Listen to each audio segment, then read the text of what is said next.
जय श्री कृष्ण मित्रों, स्वागत है आपका अपने चैनल अनमोल स्टोरी पावर में।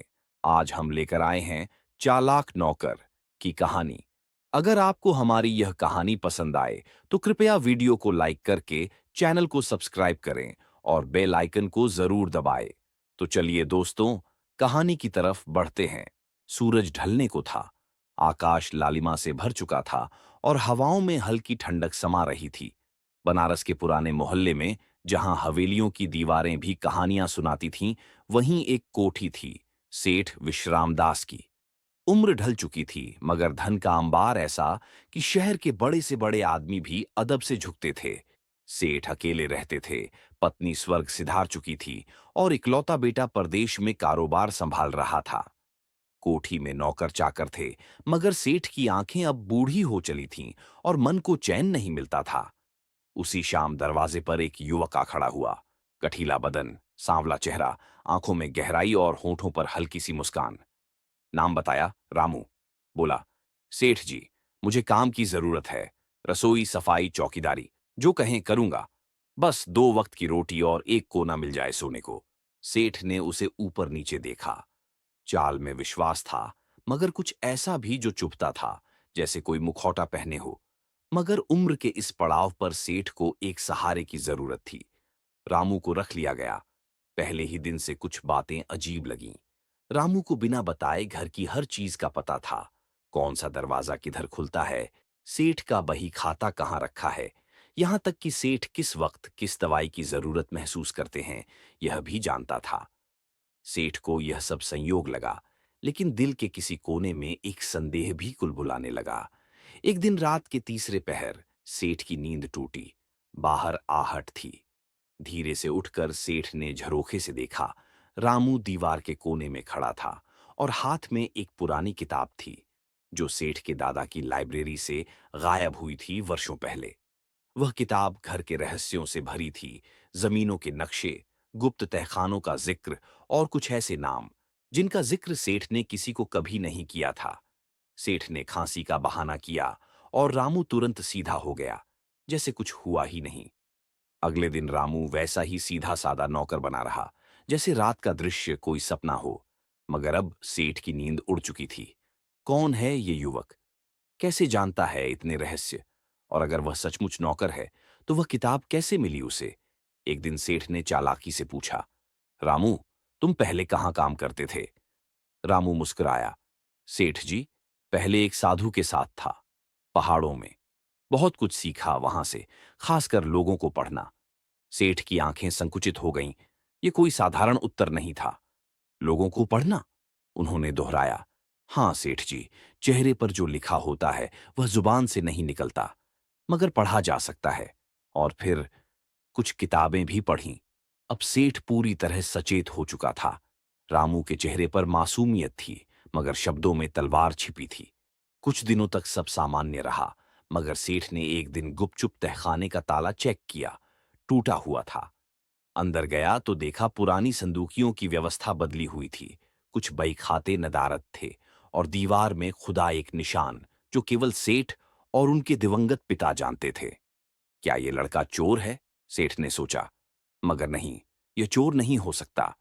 चोर इतना चुपचाप तह तक नहीं पहुंचता। ये कुछ और है। कोई खोजी, कोई एजेंट, या फिर... रात को सेठ ने अपनी पुरानी डायरी खोली। वह डायरी जिसमें उन्होंने सिर्फ संदेह के आधार पर लोगों के नाम लिखे थे, और रामू नाम पहले से उसमें दर्ज था। 14 साल पहले। उस वक्त रामू सिर्फ 10 साल का था और उसके पिता राजा के खजांची हुआ करते थे। एक बड़ी चोरी के बाद पूरा परिवार गायब हो गया था। अब सेठ का दिमाग घूम गया। ये कोई इत्तेफाक नहीं था। ये लड़का उस पुराने राज से जुड़ा है और शायद कोठी में उसका आना किसी बदले या खोज का हिस्सा है। मगर कैसे? क्यों? और अब क्या करेगा रामू? सेठ की रातें बेचैन हो गईं। अब शुरू हो चुका था एक ऐसा खेल जिसमें चालाकी भी थी, रहस्य भी और अतीत की छाया भी। सेठ विश्रामदास ने अब हर कमरे की कुंडी 2 बार देखनी शुरू कर दी थी। रात को उठ उठ कर तहखाने तक जाकर तसल्ली करता, फिर ऊपर लौटता।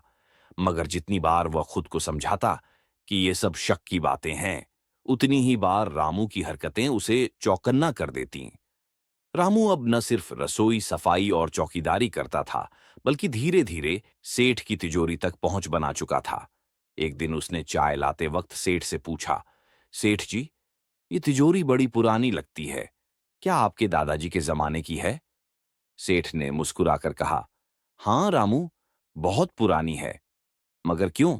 तुम्हें तिजोरी में दिलचस्पी क्यों? रामू ने सिर झुका लिया। ऐसे ही पूछा। पुरानी चीजें देखता हूं तो मन इतिहास में चला जाता है। इतिहास, यह शब्द सुनकर सेठ की रगें तन गईं। जिस इतिहास को वो भूलना चाहते थे, वह रामू की बातचीत में धीरे धीरे सामने आ रहा था। तिजोरी सेठ के कमरे के कोने में लोहे की मोटी दीवारों में जड़ी थी। कई सालों से सेठ ही उसे खोलता था। उसमें सोना चांदी कम, राज की बातें ज्यादा थीं। पुराने जमीनों के नक्शे, गुप्त सौदों की रसीदें और एक छोटा सा कोड बुक, जो अब किसी खजाने की चाबी मानी जाती थी। रामू ने कभी तिजोरी को छुआ नहीं था, मगर कई बार वह कमरे में झाड़ू पोंछा लगाते हुए बड़ी ध्यान से तिजोरी के हैंडल और लॉक को देखता, जैसे उसकी संरचना याद कर रहा हो। सेठ यह सब नोट कर रहा था, पर वह जानना चाहता था कि आखिर रामू चाहता क्या है। एक दिन सेठ ने बहाना किया, रामू, मेरी तबीयत ठीक नहीं, जरा बही खाता ला कर देना, नीचे वाली अलमारी में है। रामू गया, मगर जब लौटा तो उसकी चाल में हल्की सी हड़बड़ाहट थी। सेठ ने बही खाता लिया, मगर उसकी नजर रामू के हाथों पर पड़ी। उसमें हल्का सा ग्रीस लगा था, वही ग्रीस जो तिजोरी के हैंडल पर था। अब संदेह यकीन में बदल रहा था, मगर फिर भी रामू ने अब तक कुछ चुराया नहीं था। तिजोरी जस की तस थी, बही खाते वहीं, कोई गहना या रकम गायब नहीं। ये चुप्पी किसी बड़े तूफान की आहट थी। एक रात सेठ ने चुपचाप अपने पुराने दोस्त और वकील सुरेश बाबू को बुलाया। दोनों ने रामू की छानबीन शुरू की, थाने से लेकर नगर के पुराने दस्तावेजों तक। और वहीं से सामने आया वो नाम, राजकुमार पांडे का बेटा, रमेश उर्फ रामू। सेठ ने जैसे ही नाम सुना, गुस्से और भय से कांप उठा। राजकुमार पांडे, वो नाम जिसने सेठ की जवानी में व्यापार की नींव हिला दी थी। वही खजांची जो गायब हो गया था कोष के लाखों के साथ, और फिर कभी नहीं मिला। अब यह साफ हो गया था कि रामू उस खोए हुए आदमी का बेटा है, लेकिन वह सेठ से क्या चाहता है? एक शाम जब सेठ तिजोरी के पास बैठा कोड बुक पलट रहा था, तो रामू ने धीरे से कहा, सेठ जी, ये कोड बुक बड़े काम की लगती है। सेठ चौंक पड़ा। तुम जानते हो ये क्या है? नहीं, रामू बोला, पर सुना है कि हर अमीर आदमी की तिजोरी में कोई ऐसा राज जरूर होता है, जो अगर बाहर आ जाए तो इज्जत, दौलत सब उड़ जाए। सेठ के चेहरे का रंग उड़ गया। वह जानता था कि कोड बुक में कुछ ऐसे लेन देन दर्ज थे जो गैर कानूनी थे। उन्हीं सौदों ने उसकी हवेली खड़ी की थी। अगर रामू ने उसे पढ़ लिया तो? मगर फिर एक बार वही सवाल, अगर रामू सब जानता है तो वह करता क्यों नहीं कुछ? और यहीं से शुरू हुई सेठ की असली चिंता। रात को सेठ ने सोने से पहले तिजोरी खोलकर सब कागज चेक किए। सब कुछ मौजूद था। उसने चैन की सांस ली, मगर अगले ही पल देखा, कोडबुक के एक पन्ने के कोने पर हल्का सा मुड़ा हुआ निशान था, जैसा कि कोई हाल में उसे पढ़ चुका हो। अब साफ था, रामू को सब पता है, मगर वो चाहता क्या है? बदला, धन, या तिजोरी से भी गहरा कोई राज? सेठ की धड़कनें अब तिजोरी के हर चक्र के साथ चलने लगी थीं। और रामू, वो अब पहले से भी ज्यादा विनम्र, शांत और मददगार हो गया था, जैसे उसने सेठ की आत्मा को जकड़ लिया हो। सेठ विश्रामदास को नींद में भी अब वही चेहरा दिखता, रामू का शांत निरीह सा चेहरा, मगर आंखों में गहराई इतनी कि जैसे सारा जीवन पढ़ डाले। सेठ ने तिजोरी की चौकसी तो और खड़ी कर दी, मगर उसे सबसे ज्यादा डर उस चीज से था जो उसने देखा ही नहीं था, रामू की मंशा। और तभी खेल शुरू हुआ। रामू ने एक दिन सेठ को बताया, सेठ जी, मैंने पिछली रात हवेली के पीछे 3 परछाइयां देखीं, कोई अंदर झांकने की कोशिश कर रहा था। सेठ चौंका, कौन थे? पता नहीं, रामू बोला, मगर मैं आज रात बाहर ही बैठूंगा, किसी को अंदर नहीं आने दूंगा।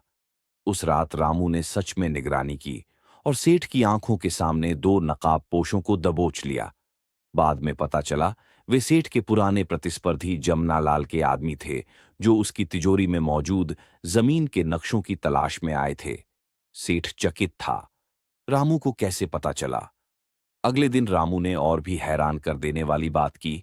सेठ जी, जमनालाल जी की फैक्ट्री में इन दिनों आग लगाने की योजना बन रही है ताकि बीमा के पैसे मिल सकें।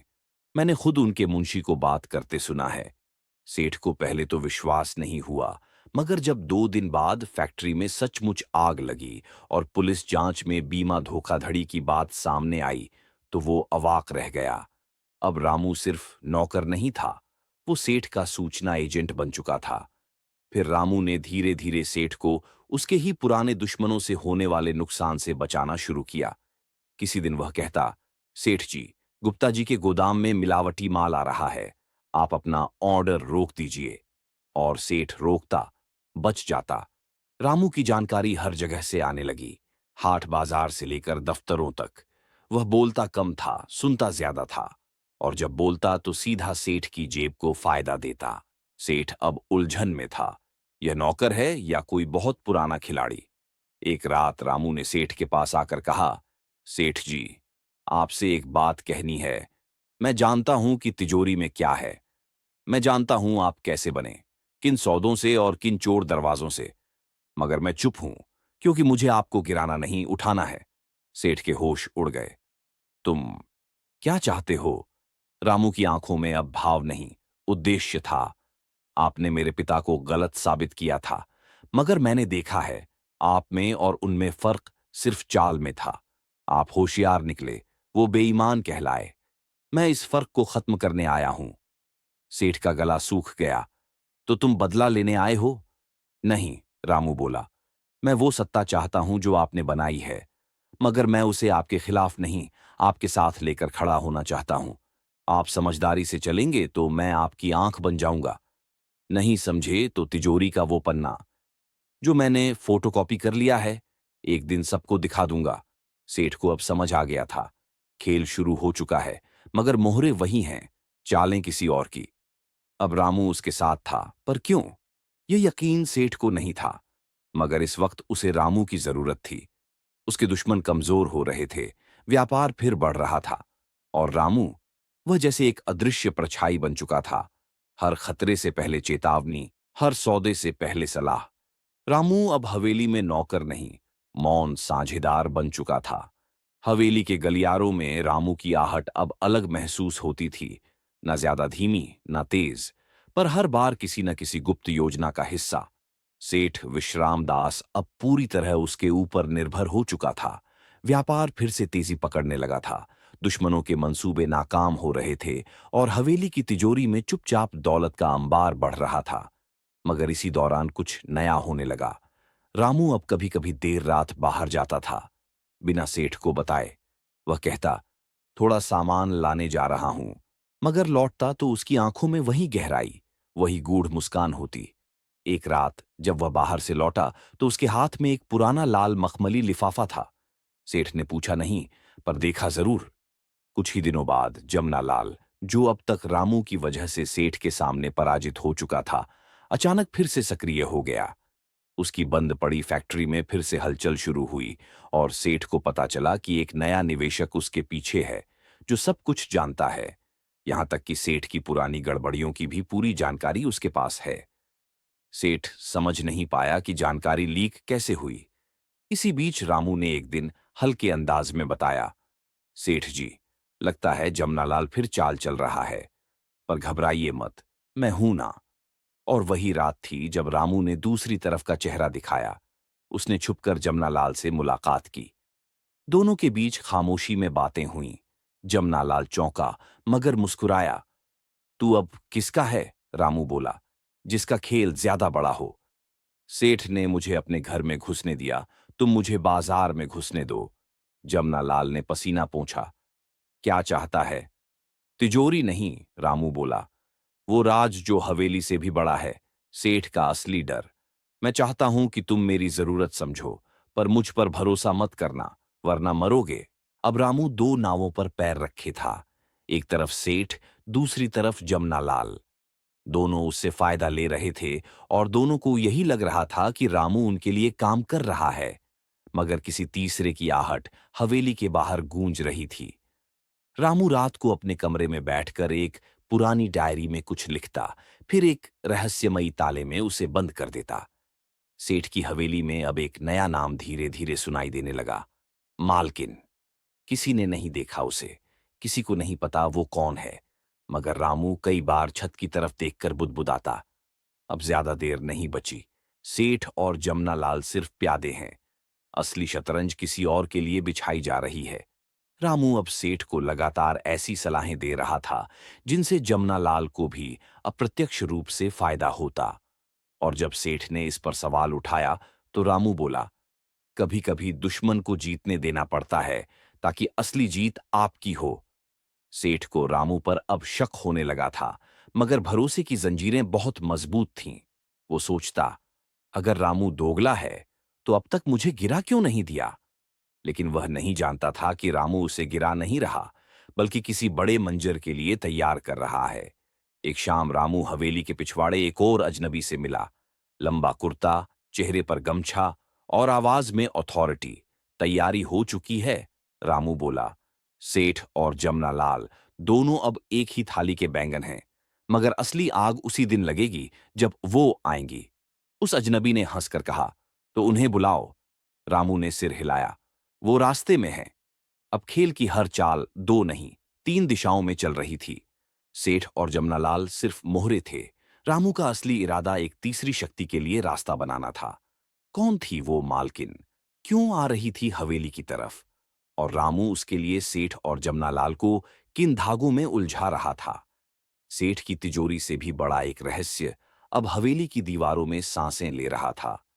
हवेली की दीवारें अब सिर्फ ईंट पत्थर की नहीं रहीं, वो अब गवाह थीं एक ऐसे खेल की जिसकी बिसात पर मोहरे नहीं, जिंदगियां बिछी थीं। सेठ विश्राम दास की चालाकी, जमनालाल की होशियारी और रामू की रहस्यमयी योजनाएं, तीनों अब एक बिंदु पर टकराने वाले थे।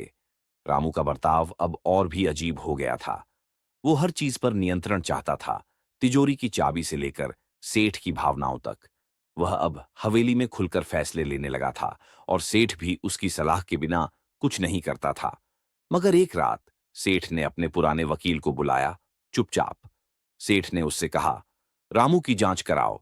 मैं नहीं जानता कि यह आदमी कौन है, पर अब उसकी चालें मेरी समझ से बाहर हैं। वकील 2 दिन बाद लौटा, पीले चेहरे और कांपते होंठों के साथ। सेठ जी, वकील बोला, रामू रामू कोई आम आदमी नहीं है। वह असली नाम राजवीर है, राजवीर प्रताप सिंह। सेठ ने चौंक कर पूछा, कौन प्रताप सिंह? वकील की आवाज फुसफुसाहट में बदल गई। वही जमींदार परिवार जिसे आपने बरसों पहले लोन में फंसाकर उनकी सारी जमीन हड़प ली थी, जिस रात उनके घर को जलाया गया था और सबको मरा समझा गया था। वही परिवार। सेठ की आंखें फैल गईं। तो वो लड़का बच गया? हाँ, वकील बोला, और वही अब आपके घर में नौकर बनकर आया है। मगर ये बदला सीधा नहीं है, ये ऐसा बदला है जिसमें आपकी हर एक ईंट से वो अपना महल बनाना चाहता है। वो आपको मिटाकर नहीं, इस्तेमाल करके जीतना चाहता है। उसी वक्त हवेली में एक अजनबी महिला दाखिल हुई। सफेद साड़ी, तेज चाल और चेहरे पर अपराजेय ठहराव। सेठ ने उसे देखा, पहचाना नहीं, मगर रामू उसके साथ था और उसके पीछे 2 वकील। रामू ने पहली बार सेठ के सामने पूरी दृढ़ता से कहा, सेठ विश्राम दास, अब वक्त है असली मालिक को जानने का। आपकी हवेली, आपकी फैक्ट्रियां और यहां तक कि तिजोरी में रखे कुछ दस्तावेज भी, इन सबके असली उत्तराधिकारी आपके सामने हैं। सेठ बौखला गया। क्या बकवास है ये? वकील ने कागज बढ़ाया। यह महिला कुसुम प्रताप सिंह राजवीर की मां है, और यह रहा जमींदारी दस्तावेज जिसमें दिखता है कि आपने फर्जी लोन और आगजनी से जो संपत्ति छीनी थी वो अदालत में वापस जा सकती है। लेकिन, रामू ने मुस्कुराकर आगे कहा, लेकिन हम आपसे वो सब वापस नहीं ले रहे। हम आपसे सिर्फ आपकी पहचान छीन रहे हैं, वो पहचान जिसे आपने हमारे खून से खरीदा था। अब आप नाम के सेठ रहेंगे, असली मालिक हम हैं। सेठ की आंखों के सामने सब घूमने लगा। ये नौकर रामू नहीं था, वो तो एक चालाक उत्तराधिकारी था, एक ऐसा वारिस जिसने अपने खून के हर कतरे को इंतकाम की स्याही में डुबोकर वर्षों की योजना बनाई थी। सेठ गिरते हुए बोला, तुम क्या चाहते हो मुझसे? रामू, या कहें राजवीर, धीरे से आगे बढ़ा और बोला, मैं तुम्हें मिटाना नहीं चाहता, क्योंकि तब तुम खुद को शहीद समझोगे। मैं तुम्हें जीते जी वो सब सौंपना चाहता हूं जो तुमने मरे हुए समझकर छीना था, ताकि तुम हर रोज हार को जियो और हर सुबह मेरी जीत देखो। कहानी का असली चेहरा अब सामने आ चुका था। नौकर नहीं, मालिक खड़ा था, और हवेली अब उस परिवार की थी जिसे सेठ ने बर्बाद किया था। एक सच्चाई जिसने वर्षों की खामोशी को आवाज दी थी। असली मालिक कौन? अब जवाब सबके सामने था। वो जो नौकर बनकर आया पर मालिक की तरह जीता। अगर आपको यह कहानी पसंद आई हो तो इसे लाइक और शेयर करें। हमारे चैनल अनमोल स्टोरी पावर को सब्सक्राइब करना ना भूलें और बेल आइकन को दबाएं, ताकि आपको हमारी सभी नई कहानियों की जानकारी मिल सके। धन्यवाद। फिर मिलेंगे एक नई रोचक कहानी के साथ। जय श्री कृष्णा।